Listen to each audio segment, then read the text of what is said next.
From the 915 to H-Town, from the Panhandle Plains to the Valley, and everywhere in between, this is the 50/50 Podcast, powered by College Promoters USA. Join me, Hector Cano, as we cover the Texas high school club and college soccer landscape, along with an inside look at the college soccer recruiting scene. The 50/50 Podcast is a platform about the people and for the people who are dedicated to the beautiful game. College Promoters USA, founded and located in San Antonio, operates as the only family-owned college recruiting company in Texas that brings a truly professional, local, and face-to-face approach to area high school student athletes and their families. If your son or daughter is serious about college athletics, call them at 210-494-6363 or visit collegepromotersusa.com anytime. College Promoters USA, the best investment a parent can make in their high school student athletes. And we're live. Here we go. It's another edition of the 50/50 Podcast presented by College Promoters USA, our proud partners, College Promoters USA. They are America's premier college prep and high school student athlete marketing service since 1997. Located here in San Antonio, Texas. You can find them locally in the Ventura Plaza Shopping Center. You can also find them on social media at Twitter at SATX Recruiting, as well as on Instagram at College Promoters USA. And you can also find more information regarding College Promoters USA on their website at collegepromotersusa.com. My next guest, he's a gentleman, a coach that we've kind of traveled in similar circles, have known of each other for a good bit, and we finally had a chance to meet. He is definitely, in many ways, a legend within the state here of Texas college soccer. One of the first to go pro locally, playing here in South Texas with the Colorado Rapids. He is Coach Lance Key, the new head women's soccer coach of the Hardin Simmons Cowgirls. Coach, how are you? Hector, I'm great, man. Finally, with all the technology difficulties, we're here, we're live, and man, I'm great. It's fantastic to be on with you, and as you said, have had the chance to kind of cross paths through maybe some indirect contacts and things like that. But finally, to connect with you on this level is fantastic, and I'm excited to sit down and chat with you tonight. Absolutely. Likewise, I think, Coach, StreamYard might owe us a little bit in terms of, I think we troubleshot everything. So we had some minor tech difficulties. So we apologize to our viewers, to our listeners, but thank you for sticking with us. But Coach, I know I alluded to it briefly, but for those of you who may not know who Lance Key is, where Lance Key has been, just give us a brief look into your background, where you've been and how you got here. Yeah, well, I mean, I'd have to start with being a 3-year-old running around the peanut fields of South Texas in Floresville, Texas, about an hour south of San Antonio, and strangely enough, I still have my first ever soccer ball. Somehow my mom found it. It doesn't hold air anymore. It's not even round anymore. But I have my first ever ball, and I keep it close, and just a memory of where it all began. I grew up in South Texas. I'm a San Antonio guy. Even anything with regards to soccer beyond the initial phases of youth soccer, which my parents actually ran the youth soccer league in Floresville when I was growing up.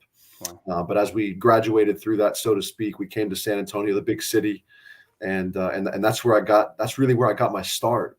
And man, San Antonio soccer was so good to me all the way through, from my start of competitive play all the way through, moving to San Antonio in middle school and playing high school there, ended up staying to play college at Trinity University there in San Antonio. Had a tremendous experience for one of the legends of the college game on any level, men or women, Paul McGinley.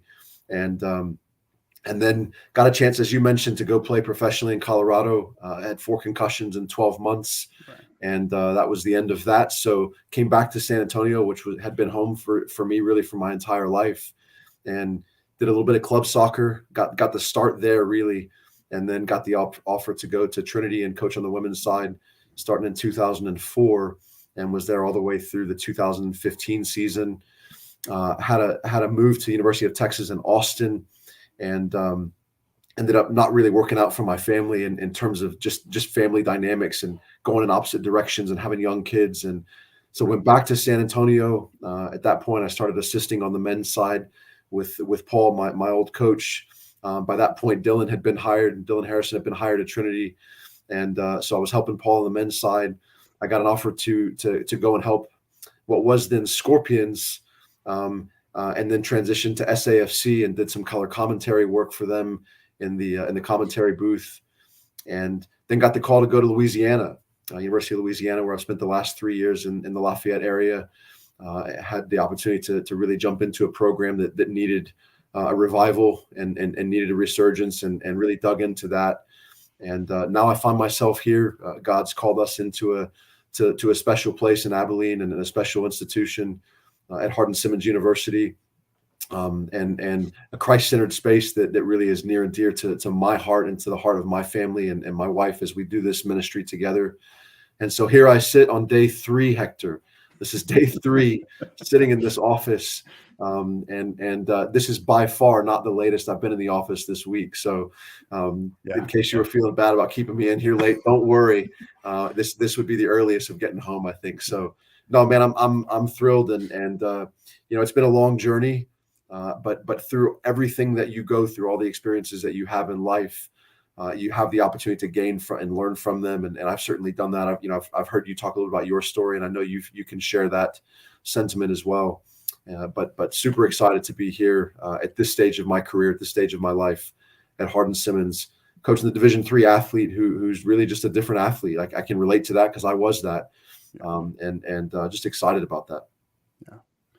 Yeah, me. No way I'm going to feel bad about keeping you up late, Coach. I'm sure there's a couch there or something. You're probably sleeping there for an hour or two and then right back up at it, right? So, yeah. I mean, you hit on it a little bit there, Coach. University of Louisiana to Hardin Simmons. Why now, and why HSU? Yeah, I feel like my calling in life, in the professional side of my life is to affect the lives of 18 to 22-year-olds through this game that all of us love. We're all here because we love the game. So to affect their lives through the game, to expand and to glorify the kingdom of God. And my path, my faith, the path of my faith has not always been straight. And my perspective and my focus has not always been eternal.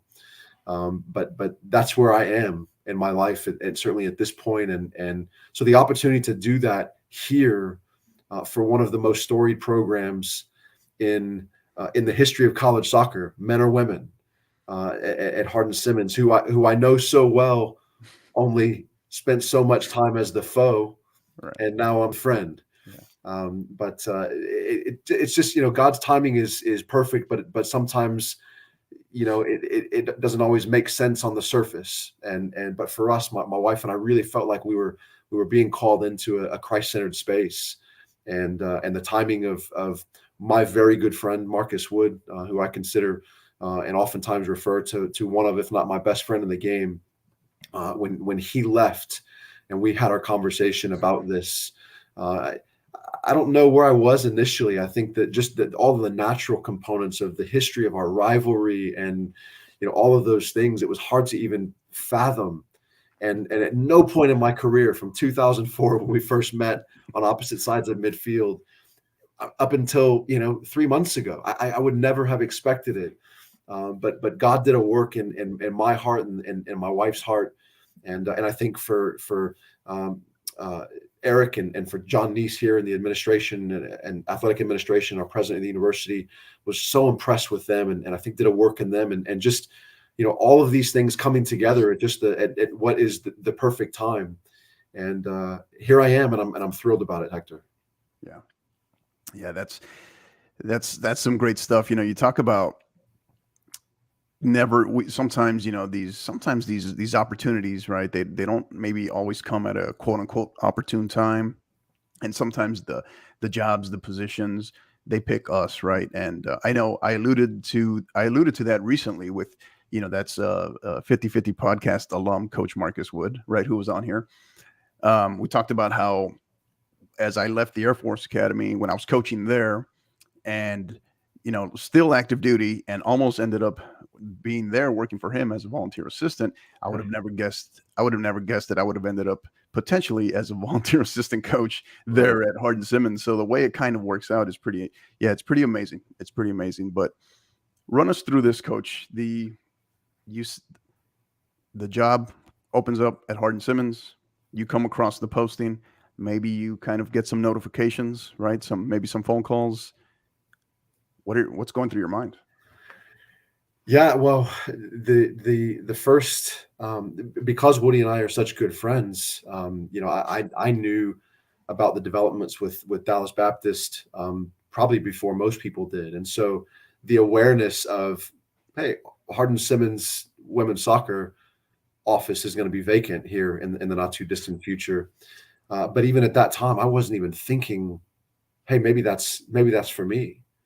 And so, I think the thought process was, I was excited for Woody and excited for this new chapter for him. But I didn't really put too much thought into that potentially being me.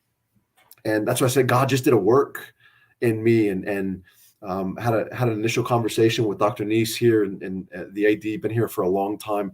What a guy. I mean, I go back to, I've told this story before, when I was at Trinity and we made the national Final Four, which was hosted there in San Antonio at Scorpion Stadium, right, Toyota Field, in 2013.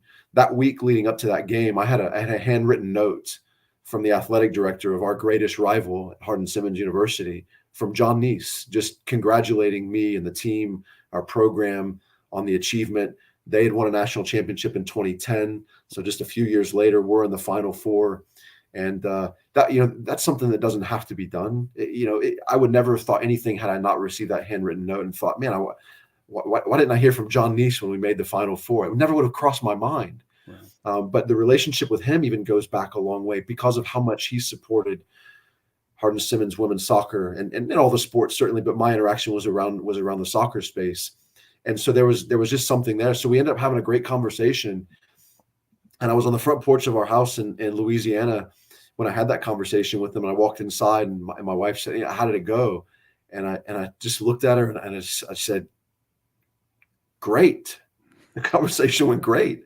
I don't know if I had any expectations, but I just was really impressed again by who he was and what his vision was and what he wanted to do to continue what has been so special about this program. And Woody's not the only coach that's ever been here, right? But it's been the last 2+ decades. So most of what people that are currently focused on and in tune with what's going on here know it, having been under his leadership. But he has a vision. He thinks we can continue to pursue that vision. I think that vision aligns with me. And at the end of the day, when it came to our selection, to our choice to come here, it was because on a professional level, the alignment of my passion and my purpose crosses here. And on a personal level, my wife and I have the opportunity to raise our children in a terrific community. I mean, it, Hector. You've lived here. It's just such a family environment, such a family-based community, strong faith-based community, and it's really well located from a geographical standpoint. From all of my family and even my wife's family down in South Texas. So there's a lot of perks, a lot of pluses. But again, didn't expect it. But as we've gone through this process, it's become so evident that God has called us here. And so that's why I'm sitting in this chair right now talking to you. Yeah, no doubt. I talked about it with Coach Wood, with Woody, about how the Abilene community as a whole, and obviously I was there at Dias Air Force Base, but the community is amazing. It's a great community. It's a special place. My wife and I, we were only blessed to be there for 6 months, but it was a great 6 months. And, definitely wouldn't mind if it ever presented itself, we definitely wouldn't shy away from going there again. So yeah, it for sure is a special place. So was there a moment, Coach, where it kind of hit you like, oh my God, we're really going to pursue this. We're really going to go after it, and knowing full well, and we'll dive into that a little bit in terms of your background, where you came from, where you used to coach, the rivalry. Was there a moment where that kind of hit you?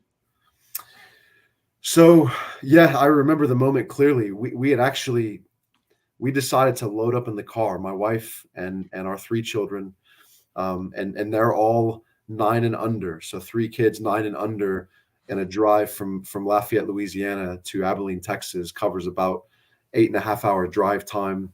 Add, compound that with 3 children in the back seat and the bathroom stops, and of course we made it to Buc-ee's.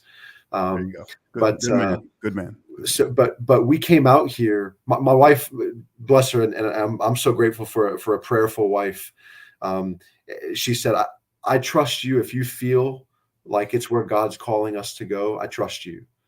And I said, well, I appreciate that. However, I got to make sure mama's happy. Right. So we loaded up in the car. We drove out here on a Saturday morning, got here Saturday night, stayed overnight. We wanted to go to church. We wanted to make sure that we felt like the church component of our life, because that's an integral piece for us. We wanted to make sure that piece was right. So we drove in that night, woke up the next morning, went to church, drove around Abilene on Saturday, trying to figure out where we might live if this were to be the choice we made.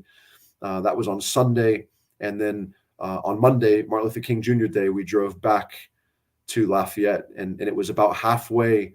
Actually, it may have been the Buc-ee's stop on the way back on the second leg of the round trip.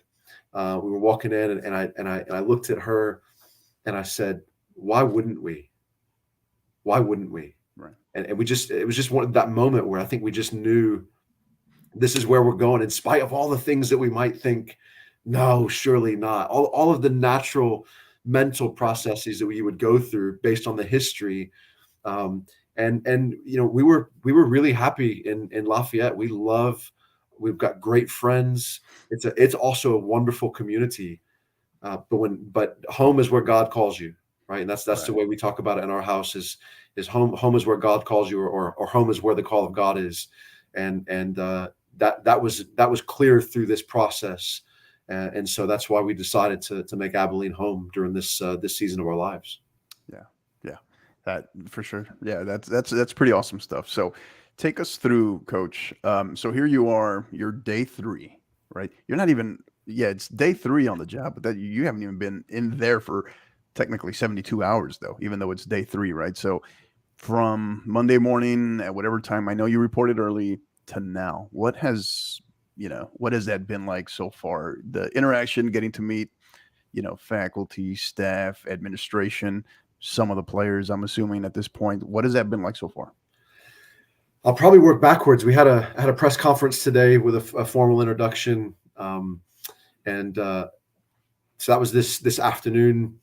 Last night was the first team meeting, which was fantastic. Finally, the first time to really be in the same room and see face to face all the student athletes in this program.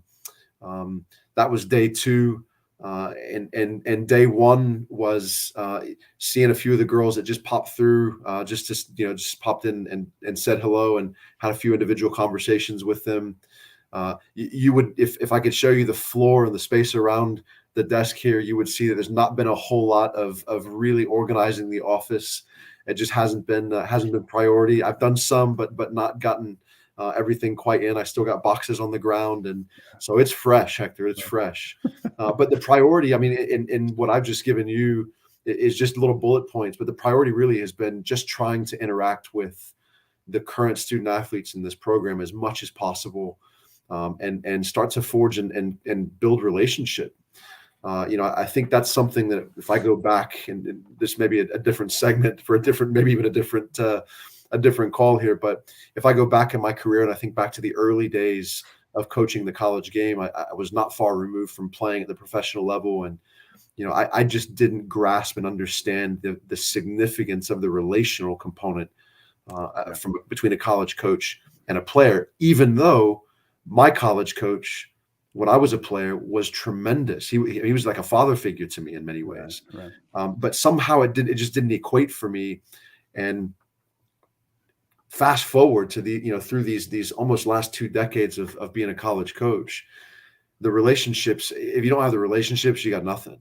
Right. And so that's been the focal point. And I mean, every day of the 3 days that I've been here, every day there's been at least one or two or 10 young women that have stopped by and just sat down in the chair in the office, or sat down on the couch that you said I sleep on. I haven't slept on it yet. So, but just to sit down and chat, and you know how little has been about the game of soccer. Not that the game of soccer doesn't matter. It's a huge piece of it. Oh yeah. It's our vehicle, but just cultivating those relationships has been what it's about. And I've so enjoyed that. I've been really impressed with the maturity of the young women in this program. Their maturity as students, and really prioritizing their academic success. And man, do they do a great job in the classroom. But also just their maturity as human beings in life has been really impressive. And we're not going to start our spring season for a little while. I think we just all probably need a little bit of time to transition, and not to discount that time, to really be able to step into that and focus on that. I'll be doing some recruiting here in the near future, and trying to get out and support the high school games as much as possible. I was trying to get to a local game last night, but our meeting with the team ran late. And as much as I wanted to get out there, I wanted to prioritize the young women that were in front of me. So we're going to continue doing that. And it's not just the last 3 days. That's going to continue to be the emphasis as we move forward. That's how we're going to run this program. Those are the things that we're going to prioritize in this program. And the time the time to get out in the field, it's coming. And we're looking forward to that too. We want to compete. They've won a national championship before. They were in a Final Four just a handful of years ago. So they know what it's like to be successful at that level, and we want to continue to aspire to that. Yeah. You hit on something there. You talk about, and I've mentioned this on the podcast before with, soccer is, you're right. It's the vessel, it's the vehicle, but it's, our people, our players, the people that support the programs. That's the engine. That's the fuel, right? That's right. Yeah. Yeah. Well said. Very well said. So let's talk about the gigantic elephant in the room, Coach. So, all right, the history, the rivalry with Trinity, right? You went to school there, you graduated there, and you faced, a great friend of yours and Coach Wood for so many years, and then you make a run after they win national titles. You said you make a run as well to the Final Four, and now you're here. Now you're at Hardin Simmons. So what I think personally, and I've shared this with you, I think it just adds to the mystique, the aura of this great, this great rivalry that as many people are aware, it doesn't get enough of the love that I think it deserves, because it's one of the absolute best rivalries, definitely in D3, but across the board in college soccer. Talk to us about just all those additional components that now Lance Key, head women's soccer coach at Hardin Simmons, what does that bring? Yeah, listen, it's the ironies of life, right? Is what I kind of how I've phrased this here in the last couple of weeks. Even reaching out to some of the former players that I got to coach while I was at Trinity, that played in some of the epic matches between these two programs, and honestly, just tremendous support. You might think, man, these girls might have a real hard time with this. Right. I even joked we both should have our alumni weekends whenever we play each other. Whenever Hardin Simmons goes to Trinity, that should be alumni weekend at Trinity, and when Trinity plays at Hardin Simmons, it should be alumni weekend for Hardin Simmons. Right. Because the story is so tightly woven together. I think for both programs. Going back to the decision to be here, had I not had the depth of experience that I did as the coach at the other side of midfield for the number of years that I did, I don't know that my appreciation for what this place is and what it stands for and what this program has been and will continue to be, I wouldn't have that depth of knowledge and understanding and appreciation for it. So I think in many ways, because of the rivalry, because of the mutual respect that was developed from fierce competitors to tremendous respect for one another, to friendship is kind of the evolution. And Woody wrote a book here that kind of it sort of captured a large chunk of time. And he told me a story. He had an alumni who messaged him when the book released and said, so we like Lance Key, and I thought, oh, that's hilarious, right? Because we just, they don't know. They just know it's a tough match, and they're going to show up and they're going to battle and they're going to scrap. And generally speaking, whoever wins that game is probably going to make a deep run into the NCAA tournament. But the women's coach at Trinity right now is a former teammate of mine. When I played at Trinity, we played there together. The men's coach at Trinity was my coach, was also his coach. Right. The athletic director at Trinity was the athletic director when I was a player, and obviously while I was a coach. So it's so tightly connected, so interwoven. Yeah. But I think at the end of the day, what you have is you got a lot of people around both programs who, because of the depth of the experiences over the last couple of decades in particular, there's an excitement about it. Even though there's some irony to it, it's almost become comical irony, right? There's no negativity around it. It's just really positive, because everyone knows that it's just another unique chapter in this book of what is this long-standing rivalry. So I know whether you're at home, but maybe the first time when you make that trip, regardless whoever's up, right? Whoever's hosting next, I believe they go to you all next year, right? This next coming season. No, so there was an arrangement. There's an arrangement where we're going to go back to San Antonio this fall, and then they'll come. The Trinity will come here to Abilene two falls in a row. Okay, I believe is the arrangement. So I know the people, obviously, as well. I'm preaching to the choir here a little bit, but very classy people across the board. As I've mentioned to you, I'll share on here, full disclosure, my head assistant at St. Mary's Hall also happens to be, Dylan's head assistant there at Trinity. So yeah, you're right. It's like just more layers, right? More layers, but I know you're not going to kind of get you're not going to get the Chris Beard treatment in his first game back, right, in Lubbock, right, that we just saw recently. But finish this sentence. Lance Key's thoughts and emotions will be going into the match at Trinity will be.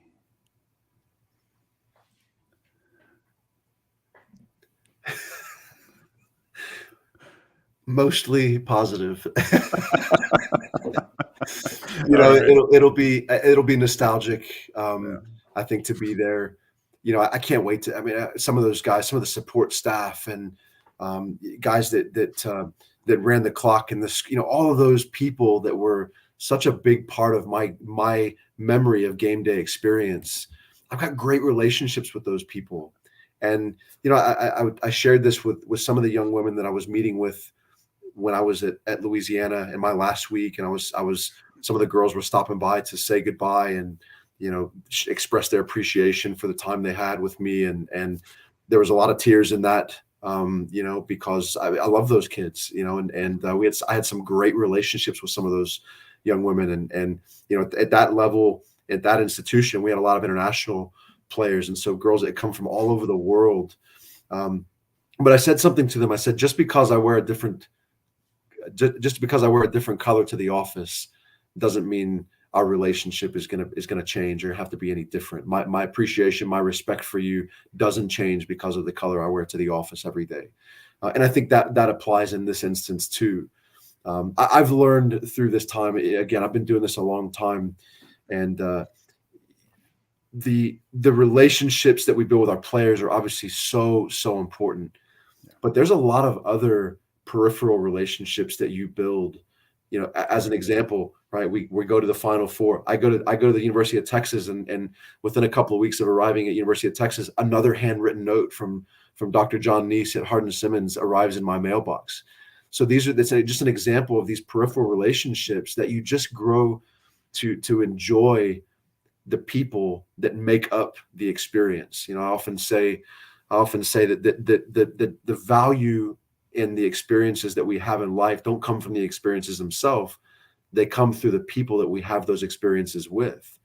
And when you get to a point where you can get beyond the competition, the 90-minute match, and you can recognize the people that are participating in that scenario, in that environment, and you can appreciate them for who they are and what they've contributed, then I find yourself in a situation where it will be nostalgic, it will be mostly positive, but it'll be competitive. I mean, it will be every bit as competitive as any Trinity Hardin Simmons match has ever been in the history, if not more so, I would imagine. Yeah. Oh, yeah. Yeah. I could only imagine. I hope you're there, Hector. I hope you're there. I will be. I will be. Yeah. I Awesome. mean, I think I shared this with you. I was at both matches this year. They're the regular season plus the conference tournament. So yeah. Question. So really no softballs here today, Coach. All right. So probably the toughest one I'll ask you today. Your thoughts on replacing a legend there in Coach Marcus Wood? Yeah. I told him this, and I said it again today in the press conference. I said, I just got to make sure I'm not the David Moyes to the Alex Ferguson, right? Listen, he's a legend. He's a champion. He's a gentleman. He's a great friend. And, I think there's a lot of foundational principles that he and I both believe in. And those have come through many conversations. I was telling someone even today that there were games where we coached against each other. And after the cooling off period, right, after you give it a couple hours, we would be in conversation about the game, just talking it through. I remember the last game that I ever coached at Trinity was a game against Hardin Simmons where they beat us in the NCAA tournament.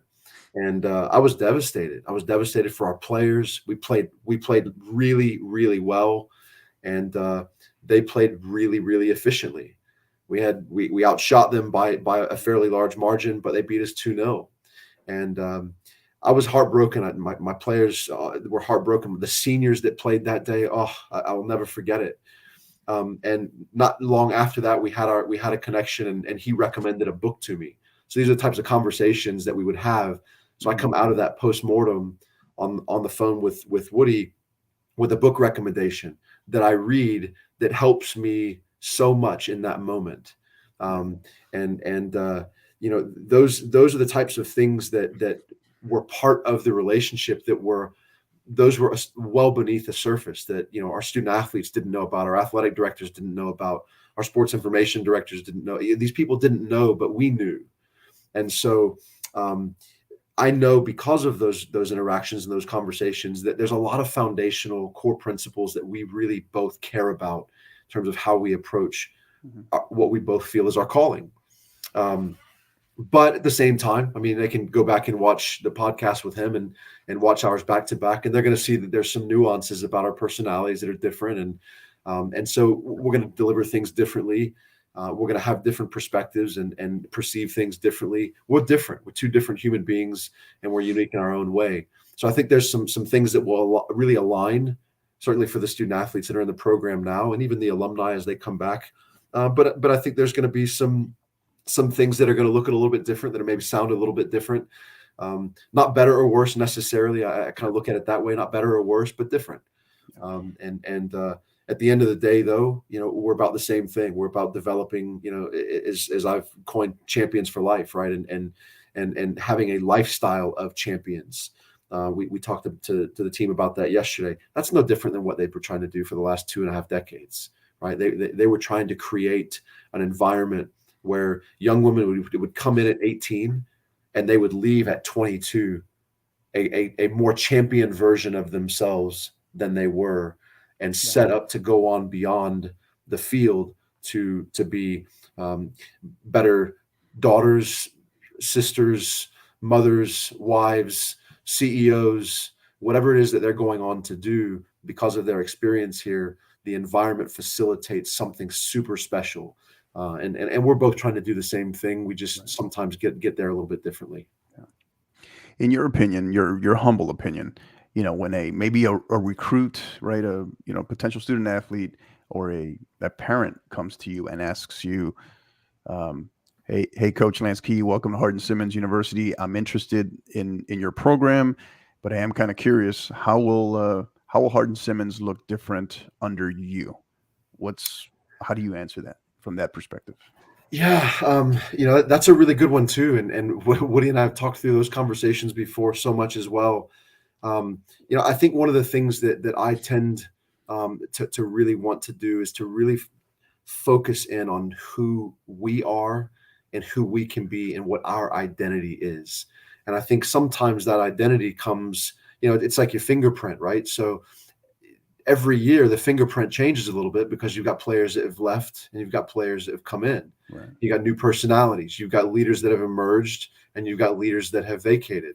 And so that fingerprint changes a little bit, and the identity can change a little bit. But I think our greatest responsibility as leaders of young people is to figure out a way to bring them together, to give them an identity that allows them to pursue the most special version of who they are individually, and then who we are on a corporate level. So my expectation is that there's probably going to be some real similarities. I know Woody likes really hardworking players. So do I. That was the reason I was able to play in the professional level, not because I was a fantastic soccer player, but I was unwilling to be outworked. And so that grit, that toughness is going to be evident. But I think that's always been something that's been a staple here. I want us to figure out who we are. I like to have the ball. The ball is round, it rolls, and there's only one of them. And if there's no ball, as my college coach used to say, if there was no ball, it would be called track, right? So because there's a ball, let's have it and let's keep it, right? So we're going to be, whether it's quote unquote different or not, we're going to be a team who really, really wants to have the ball. And who recognizes that we're going to be purposeful with it when we're building forward, and ultimately we're trying to create good goal scoring opportunities.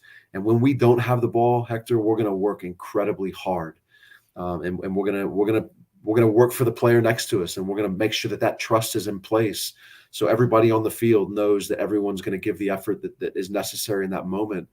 And again, I think there's going to be a lot of similarities, but how he sees a number 9 might be a little bit different than how I see a number 9.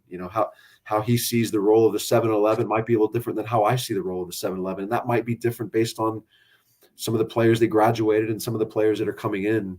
But there's probably going to be more similarities, I think, than differences.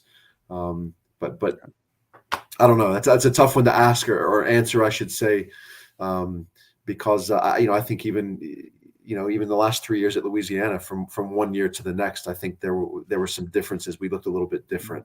And a lot of that just has to do with the personnel, the players that you have that are putting on the badge. Yeah.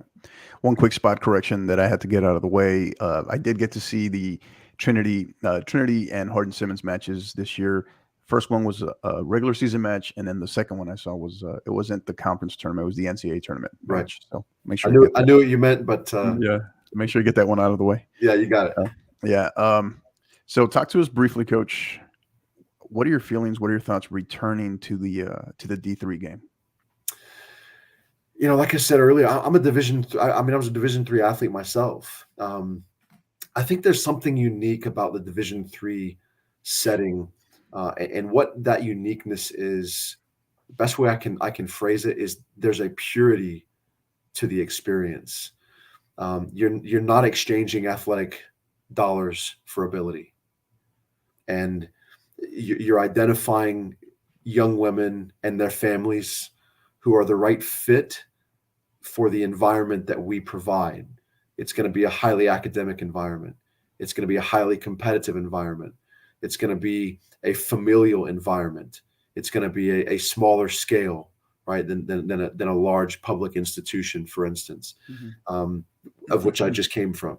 So being back at the Division III level, one of, not the only excitement, but one of the excitements that I have, or areas of excitement that I have, is centered around this purity of the approach of a Division III student athlete, where, I can be in the office here at 4:00 and 20 young women are coming in to the locker room because they just played pickup outside on their own because they wanted to, not because they had to. Right. And there's something special about that purity.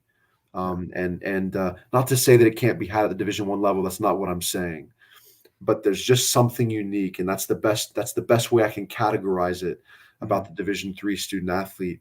It's a volunteer army, right? If you want to look at it from that standpoint, it's a volunteer environment.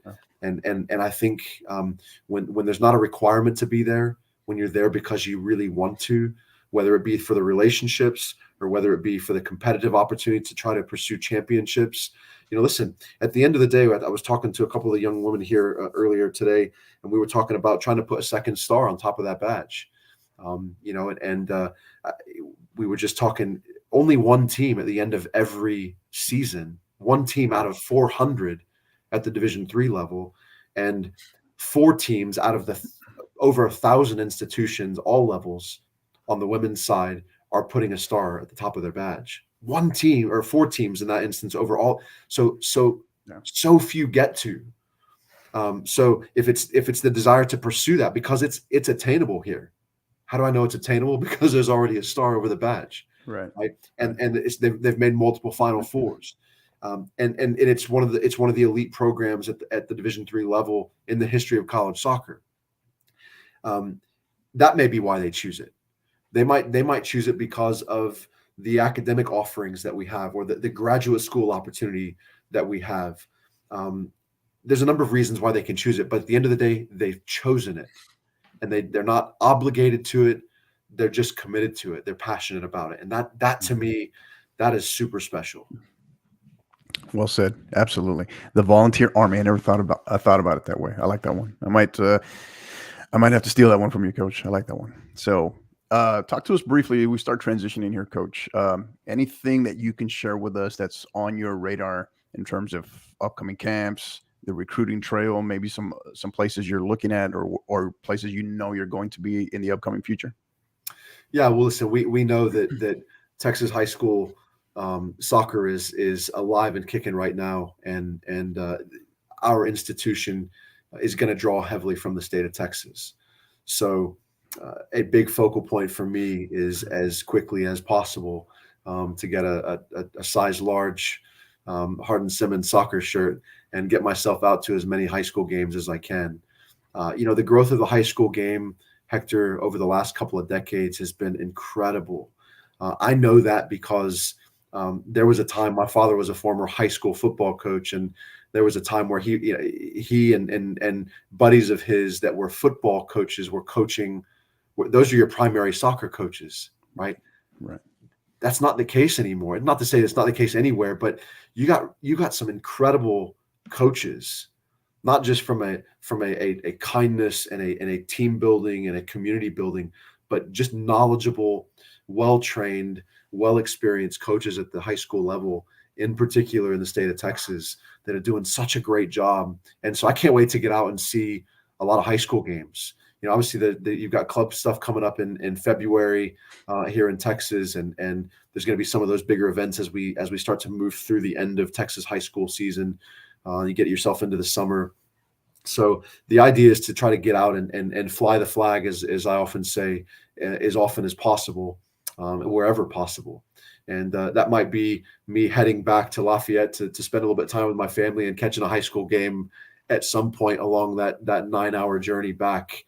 And certainly want to get out here in the local community, the big country area around Abilene. But Austin, San Antonio, Dallas, East Texas, here in West Texas, North Texas, there's so many good programs. So we're gonna do that as much as we can.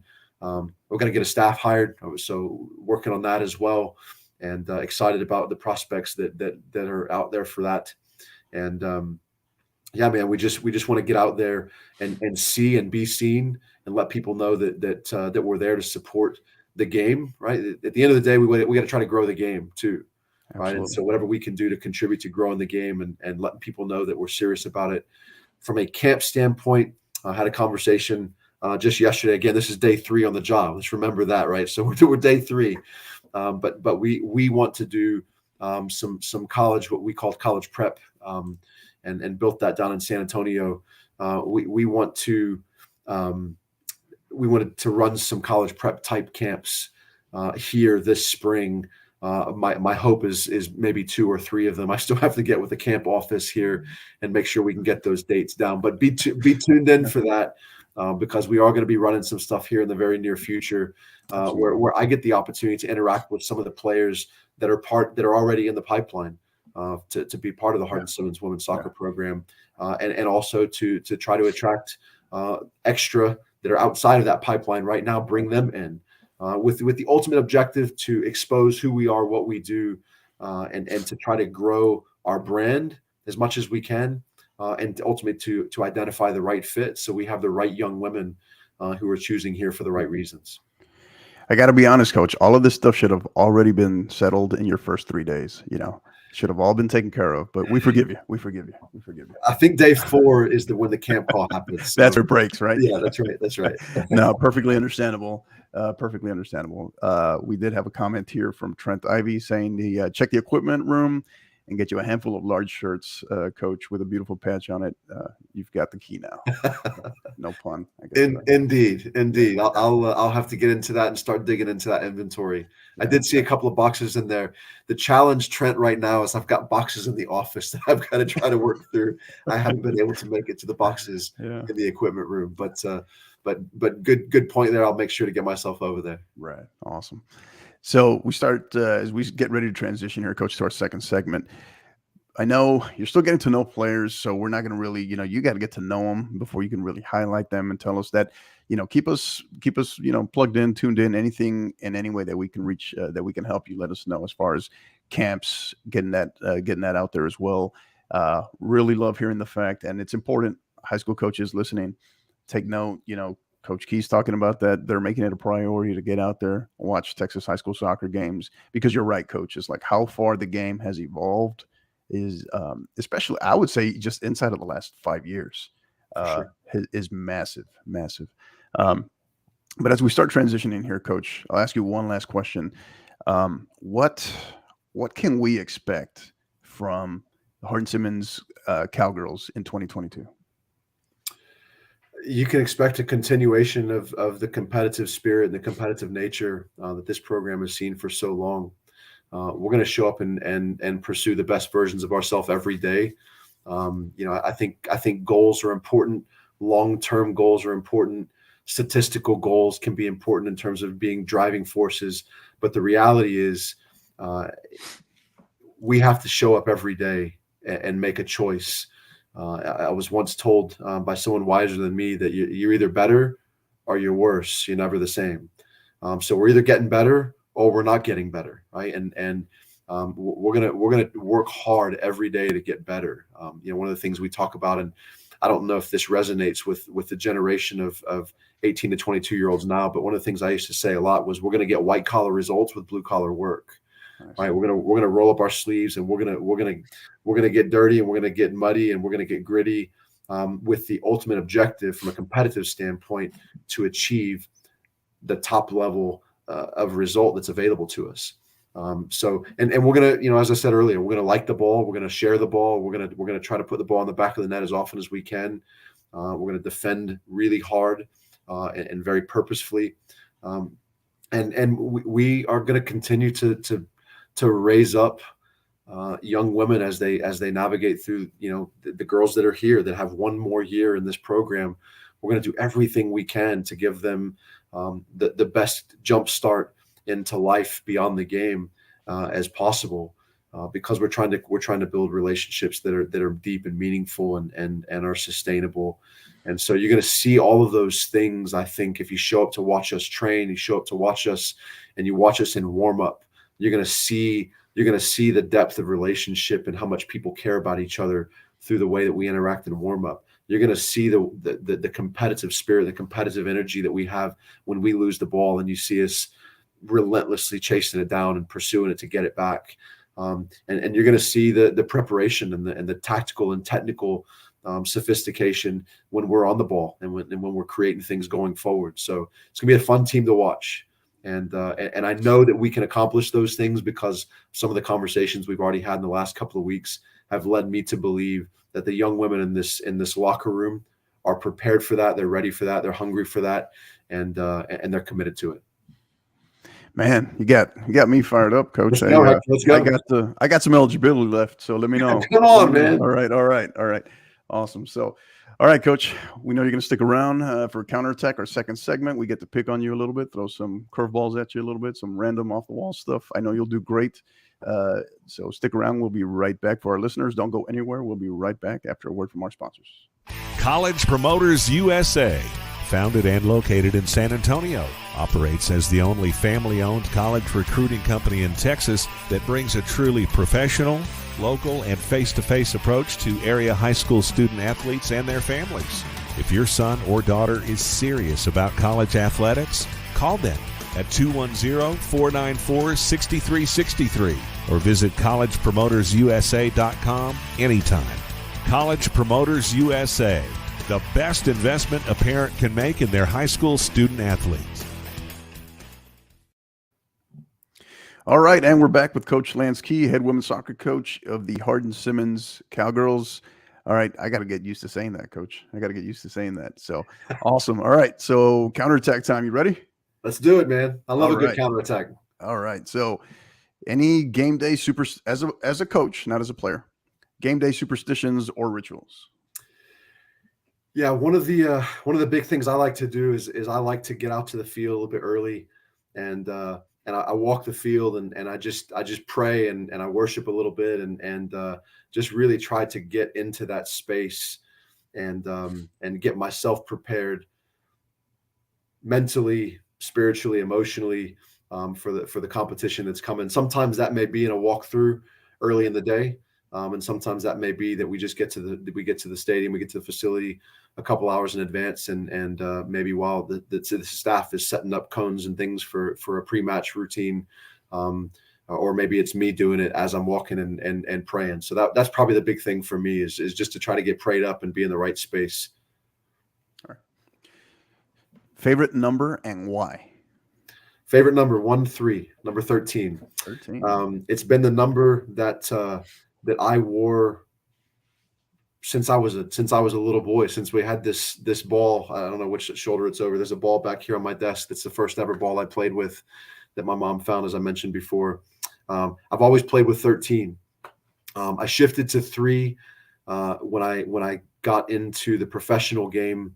One part of it was availability, part of it was positional, and part of it was an opportunity to, in that moment, to choose a number to recognize and to honor a former teammate of mine in college who lost his life. And so if it's not 13, it's 3, but most of the time it's 13. All right. Good one.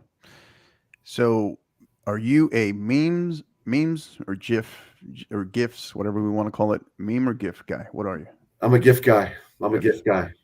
What's the go-to GIF? Oh man, it's circumstantial, right? It depends on the context of the conversation, but so we scrubbed your phone. Would there be one that is like, man, this guy really likes this one for some reason?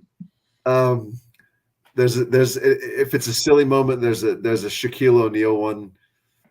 When there's a face, basically it's a face off with a cat. The cat wiggle. Yeah, the cat wiggle. There's that one, and there's one where it's just blurred out. And everyone, you gotta have the ability to thumbs up a message, right? So you can like the message with a thumbs up, or you can put the thumbs up itself, or you can just go another level with the GIF, right? And you can find there's a guy. It starts out blurred, and he kind of reaches behind the door and just gives that thumbs up. Yeah. It's just got a little bit more depth, a little personality to it. There you go. All right.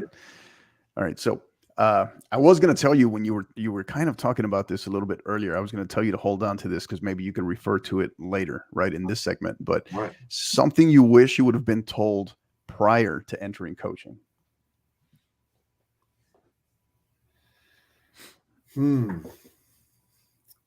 Wow, man, I don't know if it's just coaching, but it would apply to coaching, especially when you're just starting off. But you find out the longer that you do it, the more it still applies. You don't know what you don't know. There's something my college coach used to say a lot. He said it a lot about freshmen, right? You don't know what you don't know. And I've told teams that I've coached many times throughout the years that, there's times where you just don't know what you don't know.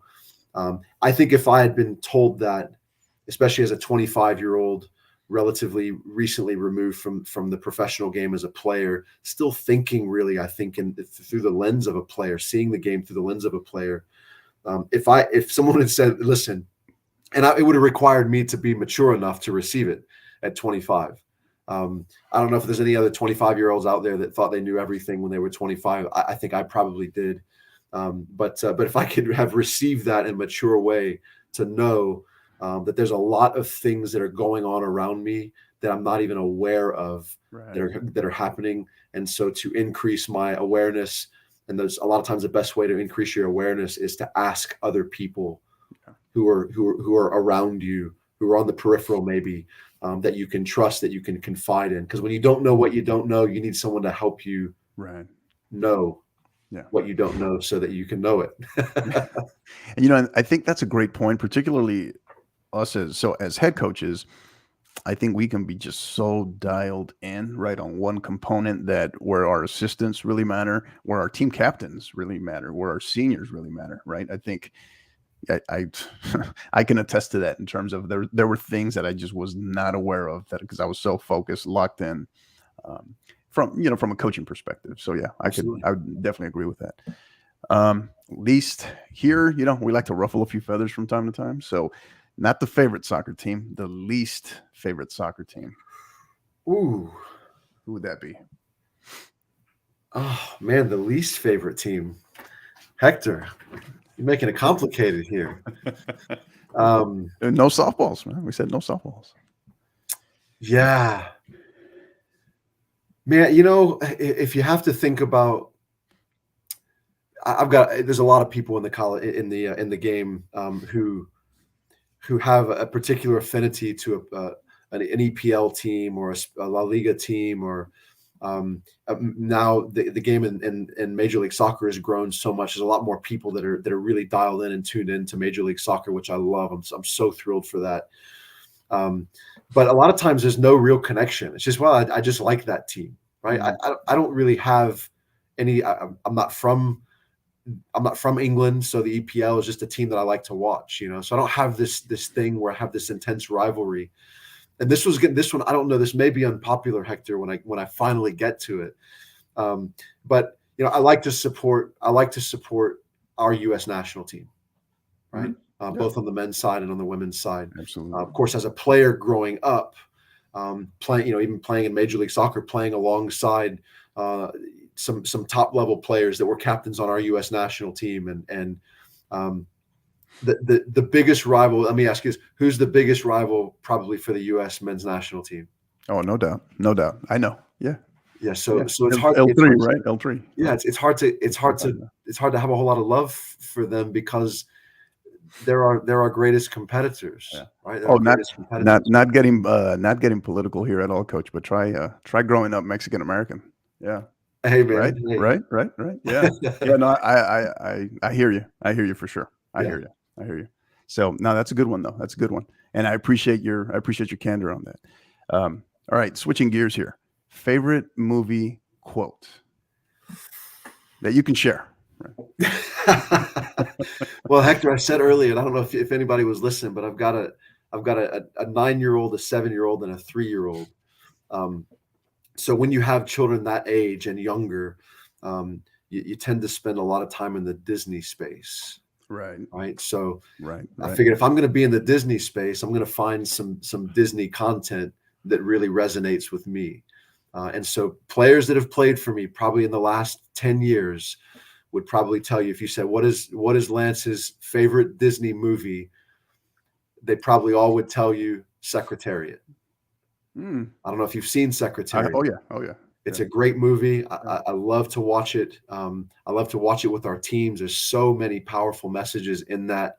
Among many, you've got a woman she's a stay-at-home mom, and she gets a call. Her family has a horse ranch. She gets a call, and she takes over the family business, and is the owner of Secretariat, one of, if not the greatest racehorses to ever walk and to ever race.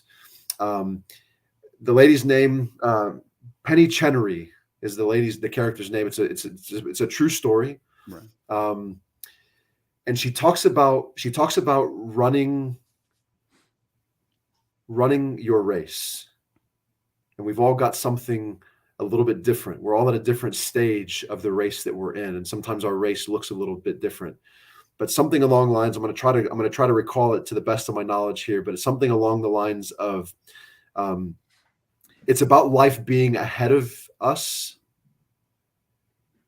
or you, and you got to run at it. You got to run at life, because you never know how far you can run unless you run. Yeah.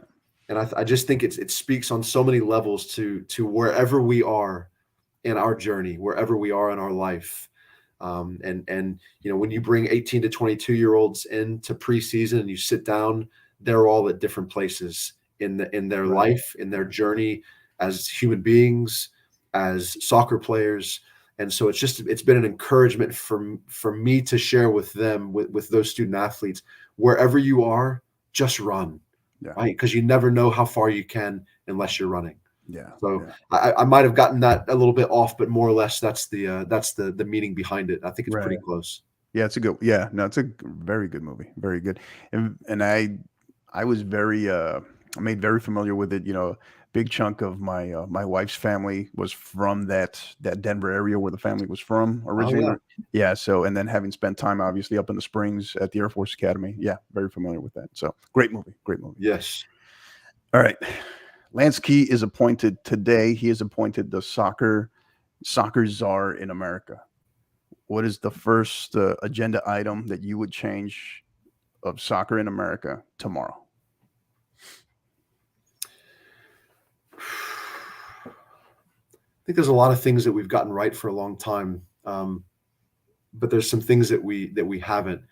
I mentioned earlier, my parents, when I was a little boy in a really small town, started a league, and the whole purpose, the whole intent behind this league, and them running it was to ensure that me and my siblings and our friends had an opportunity to play. I think there's a lot of places, there's a lot of people in circumstances that are underserved as it relates to opportunity to develop within the game. We're a massive, massive country, right? You think about just the sheer volume, the number of human beings alive on this continent, in this country, compared to some of the others, right? We just by volume alone, but we're still missing. Right. And all the efforts, and there's been tremendous efforts made. But I don't know if it'll ever be enough. But I wish I could just snap my fingers, and then we would have access. We would have high level coaching and instruction in those spaces where there are kids that maybe they're watching games on TV, right? They love it, but they don't have access to it for whatever reason that is. And just finding a way to deliver that access would be, I think, probably a big focal point for me, because I'm a product of that. Right? I was able to become a professional player because my parents started me in a little country town in the middle of peanut fields, started me with an opportunity to play, whereas otherwise we wouldn't have had it.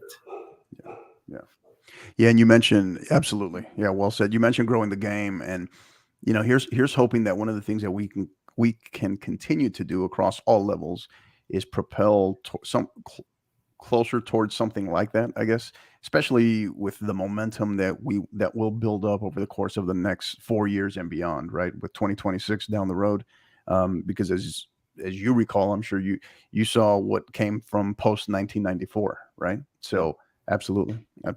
Long way to go, but yeah. And a lot of you got the pay to play deal, right? And club soccer has been instrumental in the development of the game, and it is so important. But it's not the only solution. And I realize it takes money, right? So it takes money to be able to educate and activate these coaches into these spaces to be able to make it accessible. It takes money, and a lot of times those underserved areas don't have the money to pay for it.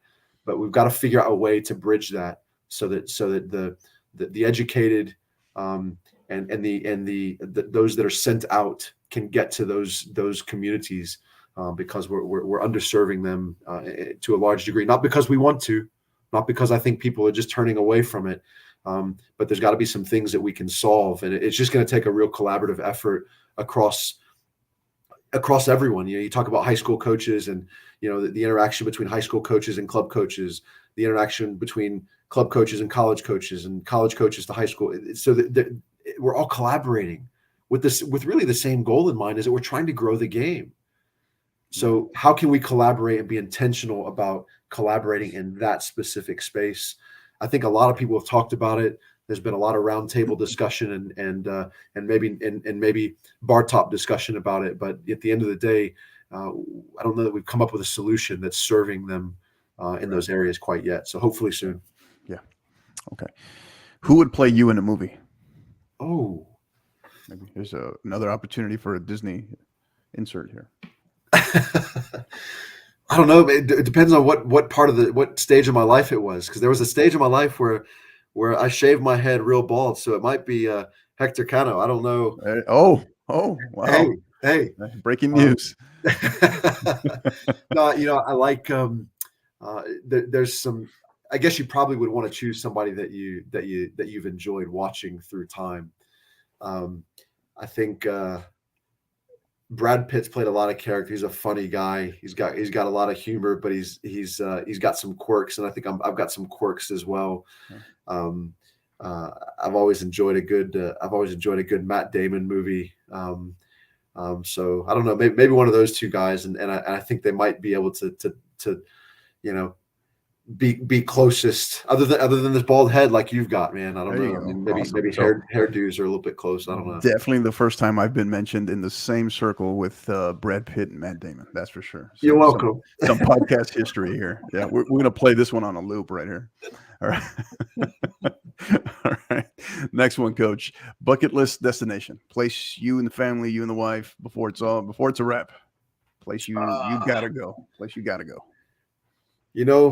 So my wife is from Johannesburg, South Africa. She grew up there throughout her teenage years, and came to the States just before she turned 20. One of our favorite places to go, we've been really blessed to be able to do it, is to go back to South Africa, where she grew up, and a short flight to a game reserve where we've been able to go out and observe animals in the natural habitat.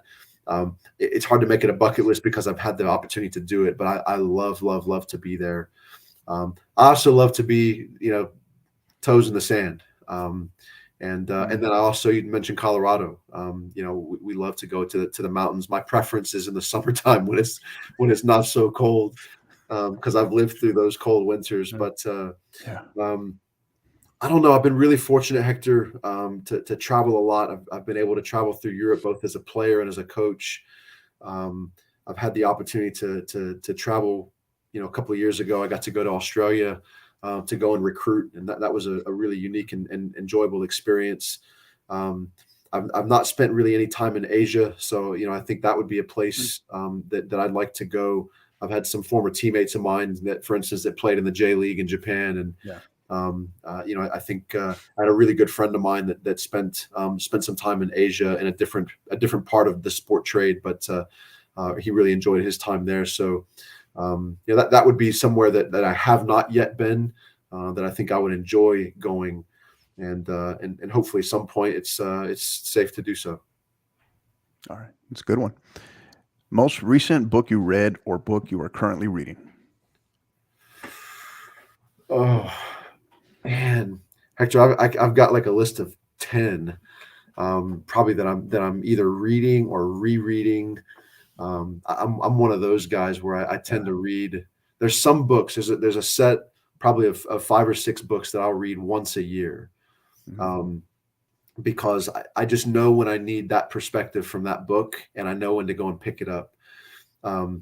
There's a couple of really good books. I like Pep quite a bit. I kind of like his journey and like what he's done and how he's come about it. So there's a series. One is about Pep when he transitions from Barcelona to Bayern, and then there's another one when he transitions from Bayern to City. Those are both 2 really good books. Alex Ferguson Leading is a great book that I tried to go back in and reread. There's another book. Is a guy out of Dallas, actually. His name is Bob Bodine, and he has a book called Two Chairs, and I was recommended that by a friend of mine, and basically it's a book about just sitting down and having a conversation with God every day, and you just sit across a chair and just have a conversation. I think sometimes in faith, we can put God in a position of being an intimidating conversation. But the two chairs concept is just about sitting down and having a daily conversation. And I read that fairly recently. I don't know if it's the most recent book that I've been into, but that's a recent read that I've really enjoyed. Yeah, I used to be one of those guys, probably going with 4 or 5 books at a time. And then on top of all the other reading that I do, I started mixing things up after a while. It kind of became a mess. So I I started going back to, hey, I'm going to give my all to one at a time. And like, for example, right now we got a team book going within my program. It's called the Savage Leader. It's a very, very simple read, but a very good read. So the Savage Leader. Savage Leader. Yeah, I'm always looking for a good book, so I'm gonna make sure to look that one up. Yeah, I'll share more info with you offline on that one, Coach. Awesome. So, all right, next one. Hobby you discovered during the pandemic. Well, I discovered something a long time before the pandemic that once I stopped playing, I don't like to run, Hector. I ran a long time for a long time. And it's because the game requires it, right? The game requires that you run, so you're going to have to run. My college coach used to remind me of that often. And that was his plug for, hey, come back fit. Come back to preseason fit because the game requires that you run, so you might as well run and prepare for it. But during the pandemic, I wasn't looking to get fit necessarily, Hector. I just didn't want to get fat. And so I learned to walk at a pace that got my heart rate high enough and that the right heart rate zone. So I became I wouldn't say a speed walker. Let's not get carried away, but at least more breaking news here. Is there more breaking news? But at least a fast walker. And I use that when I'm really on my game, so to speak. I use that time. That's my prayer time. It's my worship time. I try to do it in the morning when I drop the kids off at school, and I'll spend an hour preparing for my day, preparing mentally, spiritually, emotionally for what I have in front of me. And sometimes it puts that time puts somebody on my mind or on my heart, and so I'll use that to reach out to them, whether it be a voice message or whether maybe even it's a phone call sometime. Or but that's what I discovered and what I've tried to stick to. I just haven't been so great at it. I have not done it in the last 3 days. I can promise you that. But I need to. Well, I was going to ask, should I be looking for Coach Lance Key in Speedwalker mode, patrolling the sidelines there at HSU? Am I going to see that kind of walking there? No, I'm Hector. I'm in a place in my career, man, where my favorite thing to do when I'm coaching is to sit and watch our student athletes do what they've been training to do, just to go out and play hard and play well. I'd prefer to sit. I really would. It's my preference. Unfortunately, I don't sit nearly as much as I'd like to. So I'm going to try to do the opposite. So hopefully, Hector, when you come to the game, probably the next one you'll be at that I'm coaching in is going to be in San Antonio in September. Hopefully, when you come, I'm doing a lot of sitting down and not speed walking up and down the touchline. I've tried it myself. I try to tell myself, hey, just sit down. You'll be fine. There's something, the way I'm wired, Coach, I can't sit. I can't sit. And some of it obviously related to my, the combat injury, my back. And I don't like to sit for very long. And it's kind of the way I'm wired to, just kind of always going in different directions nonstop. So me sitting it's next to impossible, at least during a match, that is. So, yeah. All right, last one, Coach. Let's do it. A lesson learned that resonates with you from the pandemic. If you had to maybe pick one that really kind of brings things together that resonates with you. You don't get time back. You don't get time back. Once it's gone, it's gone. And I think for me, the area where that was most significant was with my family, with my children, with my son, who's probably way more like me than I wish he was as a 3-year-old. I was hoping maybe that was going to skip that generation, but it just kept going right on through. But for me, and I recently listened to a gentleman called Josh McDowell. I don't know if you've heard of Josh McDowell, but he's a tremendous author and speaker. And he was just talking about the significance of the relationship with a father in the lives of their children, and how that manifests on down the road as teenagers, as young adults, as at the married age, and on beyond. And the time that I don't prioritize them is time I'll never get to prioritize them. And so one of the things that, I talked about, just the community here and what we're excited about. Again, not that we didn't have that in Lafayette. We had great community, a great school, a great church, great friends. But that was really a prerequisite for us, is making sure that it was going to be an environment where I was going to be able to be dad, I was going to be able to be husband, and I was going to be able to be leader of a soccer program. And I wasn't going to have to be one at the expense of the others. And for me, that resonated deeply throughout COVID, as we've all seen people that we know that haven't made it through. It's just one of those realizations. Fortunately, most people do, but some don't. And that's every day, though, Hector. That's not just COVID. That's every day. Right. Sometimes people don't get up the next morning. And so, I think for all of us in a really busy world that's connected to social media, we're connected to our phones. We take everything with us on our phones.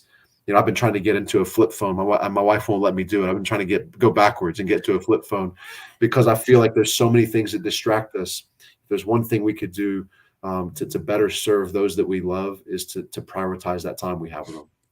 Yeah. Amen. Yeah, that's a perfect way to wrap up the podcast, Coach. I appreciate you. This has been awesome. Loved having you on. Went by very fast for as long as we went. It went by very fast. Cannot thank you enough for your time. Again, he is Coach Lance Key, the head women's soccer coach of the Hardin Simmons Cowgirls. Coach, where can we find you? We want to get more information on the program, the school. I know you're still like literally 3 days in. So what you can share, what can you share? Where can they get more information as far as the website? Where can they find more info? Yeah. So anything that we're doing, you can do one of two ways. You can either email me at lance.key@hsutx.edu, which I think you've got scrolling down at the bottom. I'm not on social media at all. That's one of those things that I've just come away from altogether because of time, like I was just saying. So I'm not on social media, but anything we're doing, you can either reach out directly to me, or we'll have up on our website, on our women's soccer website here for Hardin Simmons. And Hector, before I jump off and before we call it a day, you referred to your time here at Dias, and you referred to your time at the academy in the Springs, and you referred to your combat injury. I want to thank you for what you're doing here with the 50/50 podcast and your commitment. Not just a desire. You turned a desire into a commitment, right? Desire is I want to do something. Commitment is I'm doing it. And what you're doing for the game, and what the exposure that you're bringing for all levels of the game is really tremendous. And I want to honor you for that. And I want to honor you for your service to this country and to our freedom. As many people have said, and I'll say it again, freedom isn't free. There's people that are paying the price for that. And you're amongst those. And I want to thank you for your service and all that you've done and all that you continue to do for the good of those around you.